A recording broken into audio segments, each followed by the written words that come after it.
first comedian coming to the States. He's been passing out flyers. He's been barking at people in the street. He hangs out all over Denver, and he's a helpful hand down at the Comedy Works, man. Give it up for the one, the only, Mr. Bearlo! Fucking great festival. Give it up for Ricky. For real, it takes a lot of work to put this together. Okay, and I look young, but I actually come from a different time. I've had a beeper in my life. And it wasn't even to sell weed yet. It was so my mom could tell me to come home. But I come from a different time. I saw Blockbuster get put out of business by Netflix. I saw one of my favorite, Toys R Us, get put out of business by Amazon and Walmart. I saw heroin get put out of business by fentanyl. I come from a time where you could find a mystery bag of powders on the barroom floor and go home and have a good night. Now you have to know chemistry in order to take that coke home. I didn't come from free love like the hippies, but I at least came from mystery bag of powders is okay. But Colorado, you know, you make it feel safe for a hippie. You guys legalize pot. Kind of put me out of a job though. Nobody tells you what happened to the weed man, the one that made it out. He delivers pizza now. DoorDash. And these snowboarders with the racks on the top of the car looking like police, they're slowing down your food, I'm sorry. But you guys think it's easy being a hippie because I don't have a real job? But how many times have you used your job to get out and doing things you didn't want to do? These people know I don't have to work in the morning. I had to move a fish tank on Tuesday. I have to go up to Limon this weekend to pick up a pit bull. I thought it would be nice if my friend got over his breakup with his girlfriend by getting off of my couch. But instead, we're getting a dog this weekend. So, is there any parents in the crowd tonight? Hippies, we don't have a lot of kids. You guys keep track of how good your kids are doing with the height on the wall? We keep track of the length of our hair as the last time we saw a judge. I'm doing pretty good. But my buddy, his friend, his parents are hippies. And growing up is confusing enough. But how do you go through that rebellious phase when your parents are hippies? Get a job? Go to school?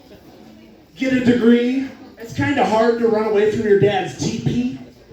And he chases you down on horseback and says, "It's cool, bro, we can talk about it." But hippies did some good things for society. They invented the word grounded. You know, take away the tablet, take away the TV, get grounded. Before that, we just beat our kids. I think I'm still grounded. My buddy, his family, in his family, a spooning means laying with your lover. In my family, a spooning means trying to taste the gravy and getting hit with a wooden spoon. My buddy, he was telling me, he goes, "Yeah, my dad was a hippie. We got to choose our own punishment." And I was like, "What does that mean?" They were like, "We got caught toilet papering and I couldn't see my best friend for a week. We chose that." And I was like, "That's nice. I got to choose the stick my grandma would whoop me with off the tree." You know, differences when you've got hippie parents. But I've got a little gray in my beard and I'm still doing this comedy thing, so you can say I'm going through a midlife. But my generation doesn't know how to do a midlife crisis. My dad, he bought a Corvette. It spins in circles. You know, good midlife crisis. My generation doesn't have Corvette money. So a midlife crisis for my generation looks like 35-year-old should be trading recipes with the other moms at school, but instead she's getting her head shaved this weekend. See this? Where's our Britney Spears? I'm trying to date in this environment. But I'm not picking on the single girls. The guys were doing it too. I guess he should have joined the military 25 years ago, but he's been working at a factory. His knees are gone, but you'll find him this weekend at Bass Pro Shop looking for night vision goggles to hunt a deer. If you need night vision goggles to hunt a deer, you're not the warrior we need, Tanner. But have you guys ever been so stoned you thought you invented something that you didn't really? That happened to me here in Colorado. I was growing pot high up in the Colorado Rockies, double meaning. And the worst thing happened to this hippies. We ran out of Kool-Aid. And for a hippie, that's the worst thing. Chiba Hut, they actually think it's a real drink. They put it on tap for it. You know, but my girlfriend shops at Costco, so we had a bunch of sugar. We had water, we're in the Rockies. And we were out of Kool-Aid. And I look up in the cabinet, and all these hippies had brought up tea up to my weed grow. And so I'm like, perfect, I can make sugar water, and I can flavor it with the tea. You know, and it's better than these Kool-Aid artificial flavors. You know, and, you know, my friends, they didn't call me out for 3 days. I'm making sugar water tea, giving it to them. They probably thought there was weed in it, looking at me. But it was just celestial seasons, sleepy time.